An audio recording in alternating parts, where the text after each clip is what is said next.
नमस्कार, वास्तु लिविंग में आप सभी दर्शकों का बहुत बहुत स्वागत। मैं हूं विकास नांगिया। दर्शकों, यूं लगता है मानो कल की ही बात हो, लेकिन सच तो ये है कि देखिए ना, 2017 के कैलेंडर से जनवरी का महीना लगभग खत्म ही हो चला है।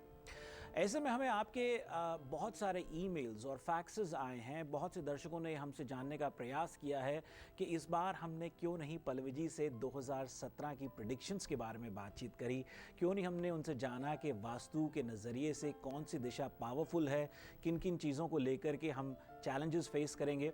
आपकी इस रिक्वेस्ट को, आपके इन ईमेल्स को हमने नज़रअंदाज नहीं किया, हमने उनको पढ़ा और उन्हीं के मद्देनज़र आज हम पल्लवी जी से बातचीत करेंगे 2017 एंड वास्तु विषय पर। आइए उनका स्वागत करते हैं। पल्लवी जी, कार्यक्रम में आपका बहुत बहुत स्वागत है। शुक्रिया।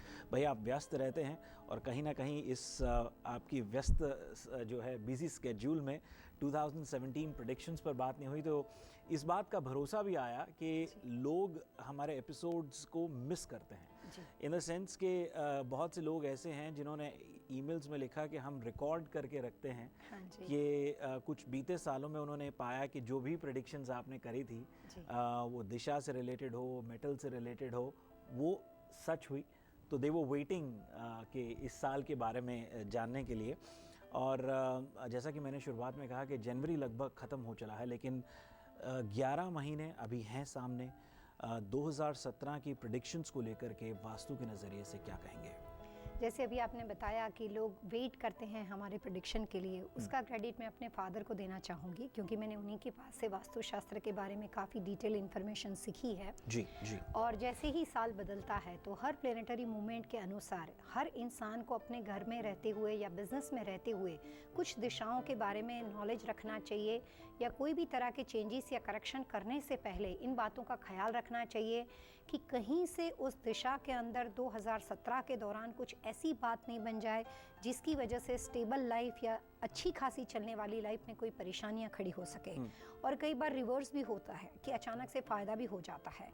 तो एक होता है आपका परमानेंट वास्तु कि भाई आपके परिवार के अनुसार आपके लिए क्या दिशा सही है, और एक होता है ईयरली कैलकुलेशन कि हर साल के अनुसार उस परिवार में ईस्ट फेसिंग घर में रहने वाले लोगों के लिए वो साल किस तरह का रहेगा, नॉर्थ फेसिंग घर में रहने वाले लोगों के लिए वो साल उससे बेहतरीन हो सकता है, या वेस्ट फेसिंग के अंदर क्या क्या परिस्थितियां बन सकती है। तो एवरी ईयर के कैलकुलेशन को घर में अप्लाई करने के लिए सिर्फ 2 घंटे की बात होती है।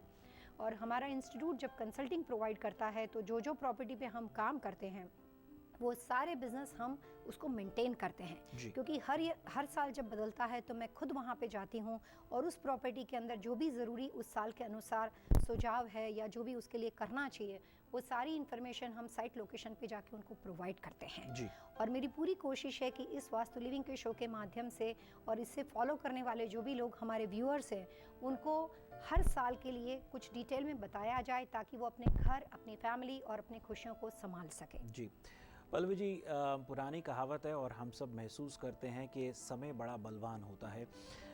जिसका 2016 अच्छा गुजरा वो इनसिक्योर है ये जानने के लिए कि या कहीं ना कहीं उसके मन में ये जद्दोजहद है कि 2017 भी अच्छा रहेगा या नहीं, और 2017 जिसके लिए अच्छा नहीं था वो जानने को उत्सुक है कि क्या 2017 मेरे लिए अच्छा होगा या नहीं होगा। अब ये वास्तु के नज़रिए से आप बताएंगे कि 2017 अपने दामन में क्या कुछ समेटे हुए हैं। सबसे पहले मैं एक आम आदमी की तरह एक बात कहना चाहूँगी कि कभी भी आप अपनी लाइफ में कोई भी नई शुरुआत करते हो, जानकारी के साथ करना कि ये साल आपको वो बिज़नेस को बढ़ाना चाहिए या जो आप अपना रूटीन करते हो वही करते रहना चाहिए। किसी भी नए बिज़नेस को खरीदने से पहले, जैसे रेस्टोरेंट बिज़नेस है, मोटेल बिज़नेस है, अगर आपके पास थोड़ी सी ये जानकारी है कि अगर आपकी शुरुआत सही टाइम पे हो रही है तो आपको उससे ज़रूरी फ़ायदा मिलता है, बहुत अच्छा फ़ायदा मिलता है। ये बात आप अवेयर नहीं हो, आपको जानकारी नहीं है, आप अपनी सूझबूझ से आगे बढ़ के भी समझ सकते हो। जैसे आपने बिना किसी को पूछे, बिना किसी को जाने अपने हिसाब से किसी बिजनेस में आपने शुरुआत कर दी, और जब कभी वहाँ पे नुकसान होता है तब आपको रियलाइज़ होता है कि इसको नहीं करना चाहिए था। जब फ़ायदा होता है तब आपको फील होता है कि ये बहुत अच्छा काम किया। तो इफेक्ट तो आपको पता चलती है, लेकिन उसके लिए आपका एक्सपीरियंस जाता है, आपकी हार्डवर्क जाती है, कई बार पैसे भी जाते हैं, और अगर नेगेटिव रिजल्ट हो तो सेल्फ कॉन्फिडेंस लूज़ हो जाता है। सो जानकारी के साथ काम करने से, प्लानिंग के साथ काम करने से काम हमेशा अच्छा होता है। जी। वास्तुशास्त्र और 2017 के रूल्स एंड रेगुलेशन के अनुसार इस साल सबसे पावरफुल और स्ट्रॉन्ग दिशा है नॉर्थ ईस्ट और ईस्ट। ईस्ट दिशा के अंदर इस साल जिन लोगों के घर बने हुए हैं, जो बिजनेस लोकेशन बने हुए हैं, उसके अंदर प्रॉपर तरीके से कुछ वास्तु के नियमों को अप्लाई करने से वो अपने बेनिफिट को बढ़ावा देंगे। इसमें ये जानना बहुत ज़रूरी है कि यहाँ पे ये बात नहीं चल रही है कि पूर्व दिशा का डोर हो, पूरे घर में कहीं पे भी ईस्ट बना हुआ हो, लेकिन ईस्ट दिशा के अंदर 2017 के हिसाब से कुछ रूल्स एंड रेगुलेशन को अप्लाई करने से वहाँ पे आपको फ़ायदा दिखाई देगा। और वो उस टर्म्स के साथ कि इस साल की 2017 की जो सबसे नेगेटिव डायरेक्शन है वो है साउथ। आमतौर पे साउथ को वैसे ही अच्छा नहीं मानते, लेकिन 2017 में साउथ कुछ वर्स्ट डायरेक्शन के साथ जुड़ी हुई है, जिसकी वजह से साउथ फेसिंग घरों के अंदर स्ट्रेस ज़्यादा दिखाई देगा। और जिन घरों में अगर आप ईस्ट को इम्प्रूव करते हो और उसी के साथ साथ साउथ को बैलेंस करते हो, तब जाके आपको 2017 के वास्तु के नियम के अनुसार अपने घर, अपने बिजनेस में फ़ायदा ज़रूर दिखाई देगा। दिलचस्प बात कि नॉर्थ ईस्ट और ईस्ट लाभदायक है 2017 के लिए, और साउथ या में साउथ से जुड़ी जो सब कार्डिनल दिशाएं हैं, साउथ वेस्ट या साउथ ईस्ट, ये जो हैं थोड़ी सी चुनौतीपूर्ण हैं। किस तरह की चुनौतियां हो सकती हैं और ईस्ट या नॉर्थ ईस्ट दिशा से किस तरह के लाभ हो सकते हैं, ये पल्लवी जी से हम जानेंगे एक छोटे से ब्रेक के बाद। आप बने रहिए हमारे साथ।